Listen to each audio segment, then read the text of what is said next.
There's this ayah of the Quran where Allah subhanahu wa ta'ala says, Inna sa'ata atiyatun akadu ukhfiha litujza kullu nafsin bima tas'a.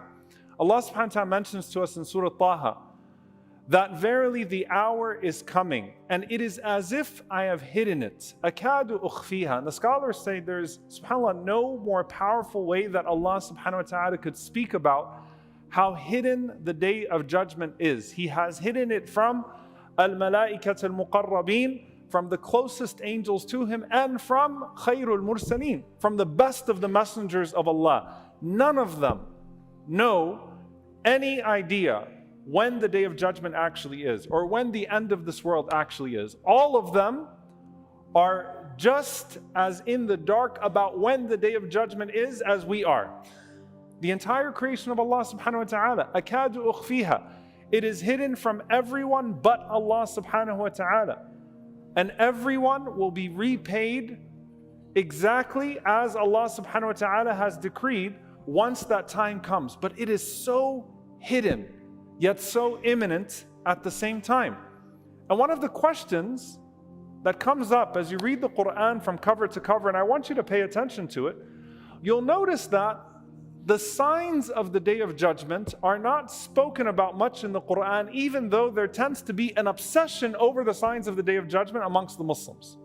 The signs of the Day of Judgment, as you go from cover to cover, the minor ones and the major ones, are not spoken about directly much at all. Allah subhanahu wa ta'ala utilizes a tanbih, as the scholars say. He indicates many of the major signs of Day of Judgment without a tasrih, without explicitly speaking about them. Now, you could look to that and you could say, why does Allah not speak about it this way? Why does Allah speak about it that way? And that is poor adab with Allah subhanahu wa ta'ala. We don't have that type of mannerism with Allah because Allah is not asked, Allah asks. But we can say from the wisdoms of that is that if a person was to pay attention to the lessons of the past, and if a person was to heed the lessons from the present around them, and if a person was to embody the acts of worship that Allah subhanahu wa ta'ala tells us to embody, that everything that is to come would not catch us by surprise because we would have already prepared ourselves for both the seen and the unseen to come. That if a person was to understand Allah's power, and if a person was to be amongst those الَّذِينَ يُؤْمِنُونَ بِالْغَيْبِ, those who believe in the unseen, they don't need the hows, they don't need the whens, they just know that Allah subhanahu wa ta'ala has created. Then whatever is to come would not catch them by surprise because they would have already embodied and developed the immunity that is necessary to deal with those things as they unfold. And that is just one of the wisdoms. The scholars mention many of them. They say, subhanAllah, ad-dajjal. The Prophet ﷺ said that there is no fitna from the time that Allah subhanahu wa ta'ala created Adam alayhi salam until the end of the world greater than al-Masih ad-Dajjal. And some of the scholars said it is tahqir. It is a form of belittling him that Allah subhanahu wa ta'ala does not even make mention of him in the Quran. And even though every single prophet has warned about him, every single prophet, as the Prophet ﷺ said, if a person has iman, if a person has belief and nurtures that sense of belief, then that is the immunity from the fitan, the greater ones and the smaller ones, no matter what they are. And to us, what Allah has said and what the Prophet ﷺ say, all of it comes from a divine place and we accept it as human beings and we merely prepare ourselves. Some of the scholars say that of the wisdoms, as we have just read cover to cover, and you don't find so much elaboration on the signs of the Day of Judgment within that, of the wisdoms, is that when the Prophet ﷺ was sent to this earth, that urgency of the Day of Judgment being around the corner should have already been there without any of the commentary, without any of the other things that the Prophet ﷺ indeed warned us about, of the natural disasters and of the corruption to come, because the Prophet ﷺ said, بُعِثْتُ أَنَا وَالسَّاعَةَ كَهَاتَيْنِ, that I and the hour were sent like these two fingers. Meaning, the scholars say the closeness of them to come, the Prophet ﷺ sending, and then the final hour, meaning this is the final call to mankind through the Messenger of Allah ﷺ. And also that if you took the history of the world, the history of Allah's creation on this earth, and you compared the time that has passed before the Prophet ﷺ to the time that is left of humanity, it is like the time between the tip of the middle finger and the tip of the index finger. So there is already an urgency with the sending of the Messenger of Allah ﷺ towards the end of time, without any of the other things that are happening, without the wars, without the qatl, without the killing and the murder and the haraj and the lying and the deceit and the treachery and the slander and the this and the that, without all of those things, and before the beast is to come out, and before the Mahdi is to come, and before Dajjal, and before Isa alayhi salam, that when Allah sent the best of His prophets with the final revelation, that is enough to wake up a human being and to think there isn't that much time left, and so I will already approach the world with a great sense of urgency and say to myself, there isn't that much time left. Now the next part of that, dear brothers and sisters, and this is something I really want to allude to because I want us to understand this for a moment. You know, subhanAllah, in this last week, suddenly the discussions about World War III are out there.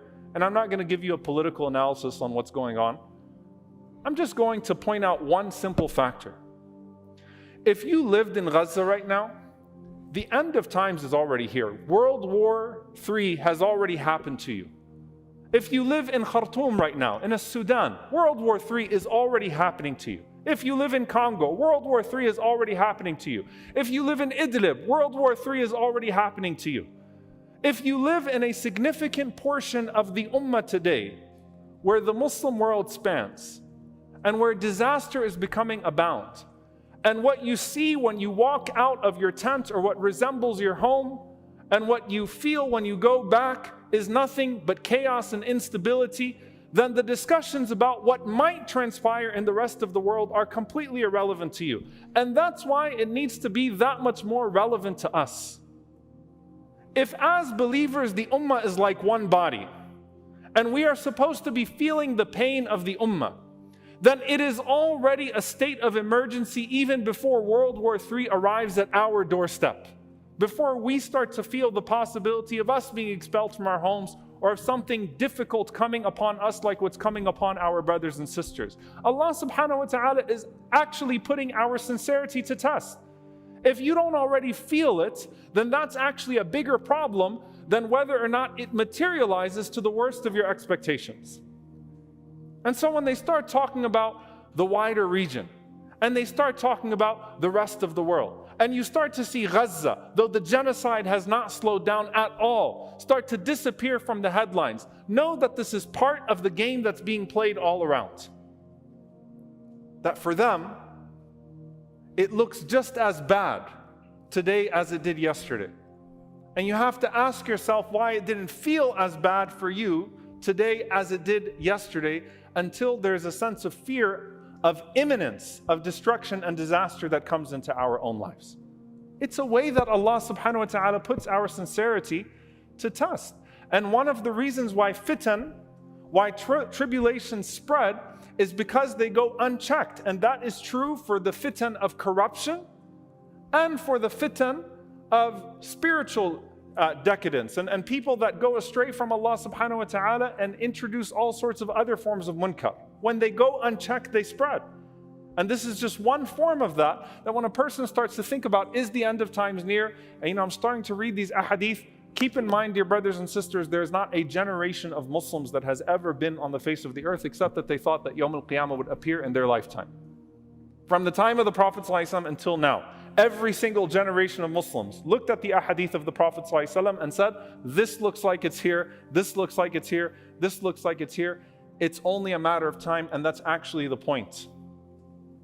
That a person should not obsess over the signs as much as they seek to prepare themselves for that moment. And the Prophet ﷺ says, speaking to this natural mindset, that when fitan are abound, when the different types of tribulations are abound, whether it's the killing or whether it is the corruption, whether it is fasad or fahsha, whether it is the corruption of suffering or whether it is the corruption of challenging Allah subhanahu wa ta'ala and challenging the laws and the rules of Allah subhanahu wa ta'ala, The Prophet ﷺ said in this hadith from al-Miqdad ibn al-Aswad radiyallahu ta'ala anhu, قال عليه الصلاة والسلام إن السعيد لمن جنب الفتن إن السعيد لمن جنب الفتن إن السعيد لمن جنب الفتن. He said sallallahu alayhi wasallam that verily the happy person is the one who avoids these fitan. The happy person is the one who avoids these fitan. The happy person is the one who avoids these fitan. What does this mean? The scholars say that there are categories here. There are the fitan of al-lisan and the fitan of al-suyuf. There are the tribulations of the tongue and the tribulations of the swords. A happy person is the one who spares themselves from entering into these states of tribulation and entering into these zones where their iman is going to be tested on purpose.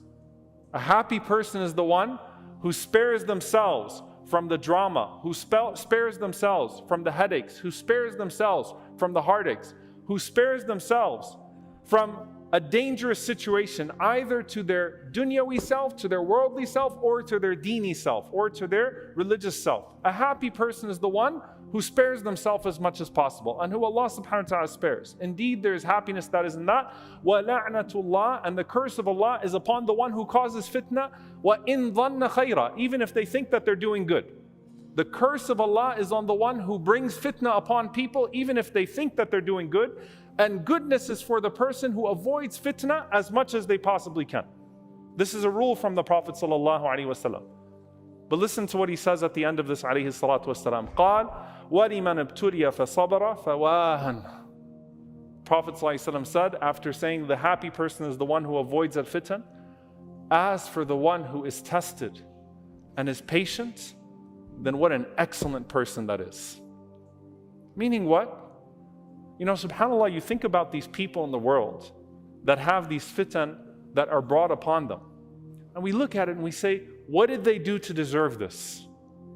What did they do to bring this on to themselves? And the answer is that that entire question is wrong. The Prophet ﷺ flips it.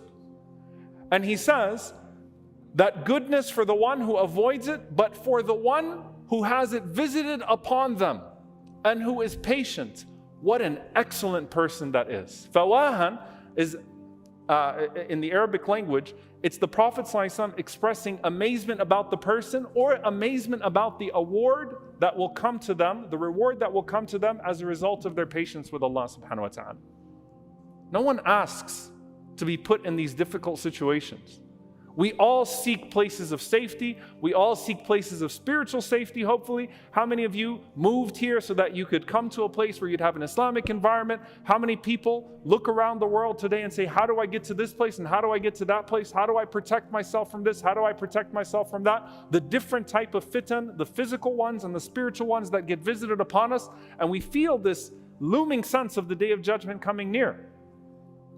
But the Prophet ﷺ is saying, despite all of that, for the one who ends up having it visited upon them and that is patient, what an amazing and excellent person that is, and what a fine reward Allah subhanahu wa ta'ala has prepared for that person. The last thing I'll mention here, dear brothers and sisters, because the Prophet ﷺ gave us a mindset. And again, if you're reading the Quran, especially coming out of Ramadan, I hope that everyone has started their next recitation of the Quran. If you're reading through the Quran, you don't have this type of mindset that we find prevalent amongst the Muslims. The Messenger of Allah sallallahu alaihi wasallam flipped the paranoia about the Day of Judgment with the urgency of death in two ways.